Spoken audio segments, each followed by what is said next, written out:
Hi, it's Liam here from Muscle Doctor, and today I'm going to be answering the question, what is the best way to stretch?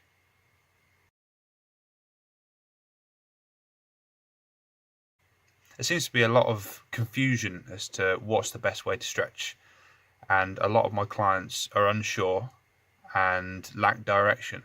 So I'm going to explain to you my take on the perfect stretch. To understand why I advise my clients to stretch the way that I do, it's helpful to have a brief understanding of MET. MET stands for Muscle Energy Technique, and it's very similar to PNF, as some of you might know, which is proprioceptive neuromuscular facilitation. It's a mouthful. And what that entails is you're working with your nervous system to facilitate an extra stretch than you would usually be able to achieve. So instead of just yanking that limb into submission and causing your nervous system to fight back and to guard and to cause even more tension in that muscle, what we're doing is using a contraction of the muscle to facilitate a relaxation period immediately after. And that can be defined in two groups. PIR stands for post-isometric relaxation. Now what that means is that straight after an isometric contraction, your muscle is going to have more capacity to stretch past its usual length. So what that would look like is, for example, we're doing a hamstring stretch, we're sat on the floor, and we found the barrier point. Now what the barrier point means is that it's the first point of resistance in that muscle. So you're finding a point where you're noticing a stretch, but it's not extreme, it's not causing any pain, it's not unbearable. So you're going to get to that point and you're going to contract the hamstring for between 8 and 10 seconds.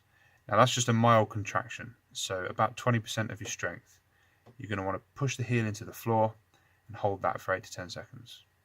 After the 8 to 10 seconds, you're going to relax, and in the next 5 seconds or so, you're just going to lean into the stretch a little bit more, and you're going to find a new barrier point. So just like the first one that you found, but it's going to let you stretch deeper into it. So you're going to find that that hamstring will lengthen gradually. RI stands for reciprocal inhibition. So what that means is that you're going to be using the antagonist muscle. So antagonist to the hamstring is quadriceps. You're going to use a contraction of that muscle to facilitate a deeper stretch of the target muscle, so the hamstrings. So that can work in a number of ways. The textbook way is to contract the antagonist muscle. So you're going to be sat there in a hamstring stretch. You're going to contract the quads. You're going to hold that for 8 to 10 seconds, and then you're going to relax and then move into that stretch. Now that's a good way to do it, and it's appropriate for people with injuries on the hamstrings and where contraction of the target muscle is contraindicated. The way that I like to use that is in conjunction with a post-isometric relaxation technique. So you're going to use the post-isometric relaxation, you're going to hold it for 8 to 10 seconds, and then you're going to relax, and as you push into that stretch, you're just going to contract the antagonist. So as you lean forward into the hamstring stretch, you're going to contract the quadricep, just a mild contraction, about 20% of your strength. And what you'll find is that you will be able to achieve a deeper stretch than you would usually. Now, one really good example with that is if you're doing a hip flexor stretch. So you're in a lunge position and you're pushing into a hip flexor stretch. Now, a great way to enhance that is by using RI. So as you push into it, you can contract the hip flexors, you're going to do a post-isometric relaxation, and after the 8 to 10 seconds, when you start to push into that stretch, just try contracting the glute on the same leg. And what you'll find is that that tilts the pelvis posteriorly and it gives an extra stretch. So you're going to drive the hips through forward. And what that's going to do is give you an even more enhanced stretch of the hip flexors. Now this works with so many different things, and it's really good just to have a bit of an experiment and to find what works for you. But whatever it is you're stretching, try and add an RI in there as well and see how that works. When you're happy with the process of post-isometric relaxation or reciprocal inhibition, both used together, then you need to know how long to hold it.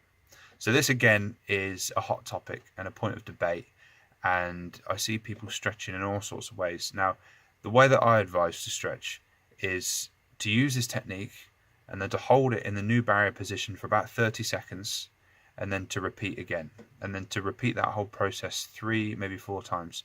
So this can take up to 2 to 2.5 minutes, but it's really worth it. And what you'll find is that your starting position, so the initial barrier point, and the final position, so the end barrier point, the point where you can't get any further stretch from the muscle, should be massively different.